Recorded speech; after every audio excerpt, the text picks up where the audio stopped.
Hello friends, welcome back to my channel जहां मैं आपको बताती हूँ एजुकेशन से रिलेटेड, एग्ज़ाम से related updates, tips and tricks और लर्निंग से रिलेटेड चीज़ें। तो आज की मैं आपको इस वीडियो में बताने वाली हूँ सीटेट और आपका जो एमपीटीएट है या यूपीटीएट है, इससे रिलेटेड जो क्वेश्चंस आते हैं सीडीपी में यानी चाइल्ड डेवलपमेंट एंड पेडागोजी में, उससे रिलेटेड ये वीडियो। तो वीडियो को पूरा देखें। आप लोगों को पता ही है सीटेट का एग्ज़ाम भी नज़दीक है, फिर एमपीटीएट का एग्ज़ाम यानी वर्ग 3 का एग्ज़ाम भी नज़दीक है। तो ये वीडियो आपके लिए बहुत हेल्पफुल हो सकती है, इसलिए वीडियो को लास्ट तक देखें क्योंकि इसमें बहुत सारे इंपॉर्टेंट क्वेश्चन जो ज़्यादा टाइम पूछे जाते हैं और ये अगर आपका जो रिवीजन है उसमें भी काम आएंगे। अगर आप इसको एक बार देख लेंगे पूरा तो आपका अच्छे से रिवीजन भी हो जाएगा और एग्ज़ाम के लिए जितना रिवीजन करें, जितनी तैयारी करें, उतनी कम है। तो चलिए वीडियो को स्टार्ट करते हैं। तो हमारा फर्स्ट क्वेश्चन है, भारत में प्रोजेक्ट टाइगर प्रारंभ किया गया था वर्ष 1973 में। किस विद्वान ने नैतिक विकास की अवस्था के सिद्धांत का प्रतिपादन किया? Lawrence Kohlberg. अभ्यास के कारण व्यवहार में परिवर्तन कहलाता है अधिगम। सबसे अधिक गहन और जटिल समाजीकरण कौन सी अवस्था में होता है? तो किशोरावस्था के दौरान। अब यह वैचारिक क्रिया अवस्था होती है 7 से 12 वर्ष तक। खेल की अब शिक्षा की खेल विधि का अर्थ क्या है? खेल क्रियाओं द्वारा शिक्षा। किस अवस्था में बच्चे अपने समकक्षी वर्ग के सक्रिय सदस्य बनते हैं? किशोरावस्था में। अब गोलमैन किससे संबंधित है? तो संवेगात्मक बुद्धि। लिखने संबंधी विकार को क्या कहते हैं? डिस्ग्राफिया। फ्राइड के अनुसार कौन सी विकास अवस्था में बच्चे का ध्यान जननांगों के तरफ जाता है? लैंगिक। फिर है बुद्धि का प्रतिदर्श नमूना यानी सैंपल सिद्धांत किसने दिया? थॉमसन ने। किस विद्वान ने बच्चों की अंत क्रियाओं को उनके विकास का मूल आधार माना है? लेव वाइगोट्स्की। पियाजे के मत अनुसार बालकों में वस्तु स्थिरता उत्पन्न होती है पूर्व संक्रिय अवस्था में। फिर है स्किनर के अनुसार शिक्षा मनोविज्ञान के विशिष्ट उद्देश्य बालकों के वांछनीय व्यवहार के अनुरूप शिक्षा के स्तर एवं उद्देश्यों को निश्चित करने में सहायता करना। ह्यूरिस्टिक पद्धति के जनक कौन है? आर्मस्ट्रॉन्ग।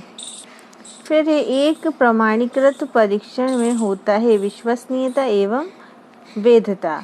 अंतर्दृष्टि द्वारा अधिगम का प्रतिपादन किया गया गेस्टॉल्ट मनोवैज्ञानिकों द्वारा। किसी बालक में चिंतन की योग्यता उसके सफल जीवन का मूल आधार है, ये कथन किसका है? क्रो एंड क्रो का।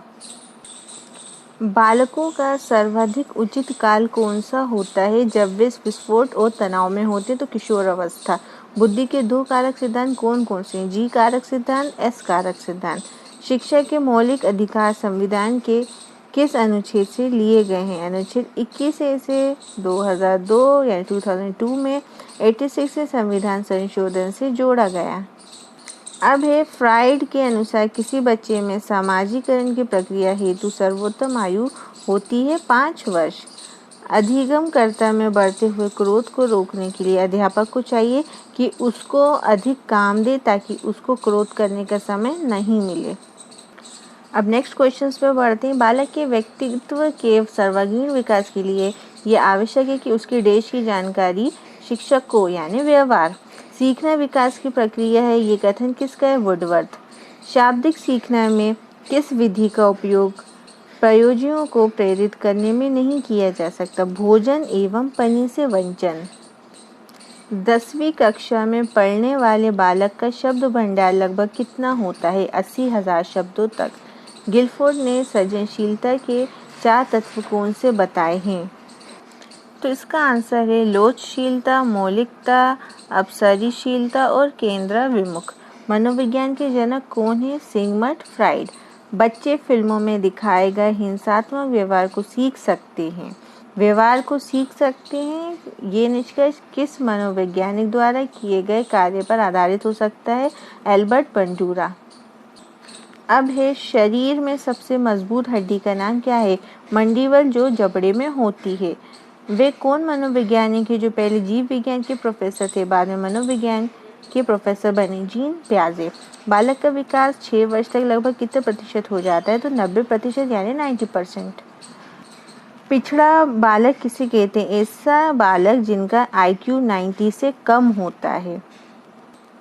बुद्धि के दो कारक सिद्धांत कौन कौन से? बुद्धि के दो कारक सिद्धांत G कारक सिद्धांत और S कारक सिद्धांत है। पढ़ने संबंधी विकार को क्या कहते हैं? डिसलेक्सिया। खेल, गीतों व उपहारों द्वारा शिक्षा दी जाती है किंडरगार्टन पद्धति में। जन्म के बाद किस बालक में चिंतन का विकास कब प्रारंभ होता है? 2 वर्ष की आयु के बाद। अब है पढ़ने की सबसे अच्छी विधि कौन सी है? प्रोजेक्ट विधि।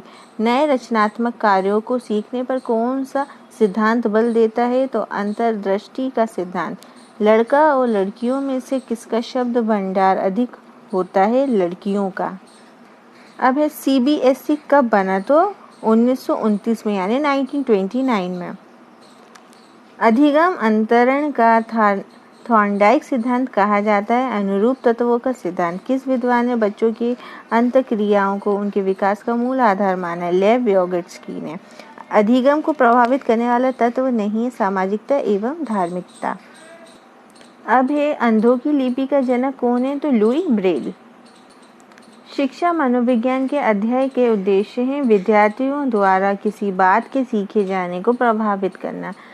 जिस वक्र रेखा में प्रारंभ में सीखने की गति तीव्र होती है और बाद में वे क्रमशः मंद होती है, उसे कहते हैं उन्नतोत्तर वक्र कहते हैं। अंतर्दृष्टि का सिद्धांत किस वैज्ञानिक ने दिया? कॉलर ने। मनुष्य के शरीर में कितनी हड्डियां होती हैं? 206 हड्डियां होती हैं, जबकि बालक के जन्म के समय बालक में 270 हड्डियां होती हैं एवं बाल्यावस्था में बालक की हड्डियां 350 होती हैं।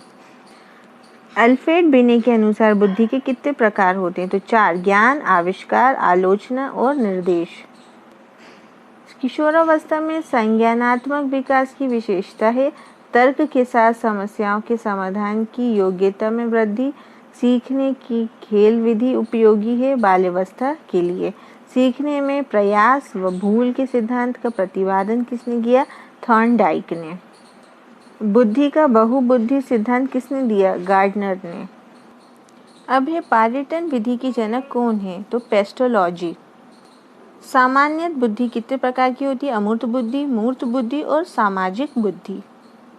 सामाजिक अंतःक्रिया किसे कहते हैं? 2 या 2 से अधिक व्यक्तियों के मध्य होने वाले परस्पर संबंध और क्रियाएं सामाजिक अंतःक्रियाएं कहलाती हैं, जैसे सहयोग, सहानुभूति, त्याग, बलिदान आदि। नवजात शिशु कितने घंटे सोता है? 18 से 20 घंटे, किंतु वे हर 2 घंटे में जाकर अपनी मांसपेशियों को घुमाता है। अब है सामाजिक विघटन की क्रियाएं किसे कहते हैं? तनाव, झगड़ा, लड़ाई, संघर्ष आदि को कहते हैं। अब है वे स्तर जिसमें बच्चा किसी वस्तु एवं घटना के बारे में तार्किक रूप से सोचना शुरू करता है, उसे कौन सी अवस्था कहा जाता है? तो मूर्त क्रियात्मक अवस्था। अब है बुद्धि का पदानुक्रत संरचना सिद्धांत किसने दिया? तो फिलिप बर्नर ने। 12 वर्ष से 16 वर्ष के बच्चों के लिए हिंदी में डॉक्टर S जलोटा ने कौन सा परीक्षण प्रतिपादित किया है? तो साधारण मानसिक योग्यता परीक्षण। अब नेक्स्ट क्वेश्चन है हमारे चिंतन संज्ञानात्मक पक्ष में एक मानसिक क्रिया है, ये कथन किसका है? तो रॉस द्वारा। पिछड़ा बालक वे है जो अपने अध्याय के मध्यकाल में अपनी कक्षा का कार्य जो उसकी आयु के अनुसार एक कक्षा नीचे का है करने में असमर्थ रहता है। ये किसने कहा है? तो सिरिल बर्ट ने। अन्वेषण विधि के जनक कौन है? आर्मस्ट्रॉन्ग। शरीर के शीर्ष भाग से प्रारंभ होकर नीचे की दिशा में होने वाली शारीरिक वृद्धि को जाना जाता है सिर पदाभिमुख अनुक्रम से। सिर पदाभिमुख अनुक्रम। सीखने की प्रभावशाली विधि है व्याख्यान एवं वाद विवाद विधि। मानव मन को प्रभावित करने वाला कारक तो व्यक्ति की रुचियां, अभिक्षमताएं, अभियोग्यताएं एवं वातावरण है। नैतिक विकास का सिद्धांत किसने दिया? कोलबर्ग ने। सृजनशीलता मौलिक परिणामों को अभिव्यक्त करने की मानसिक क्रिया है, ये कथन किसका है? क्रो एंड क्रो का।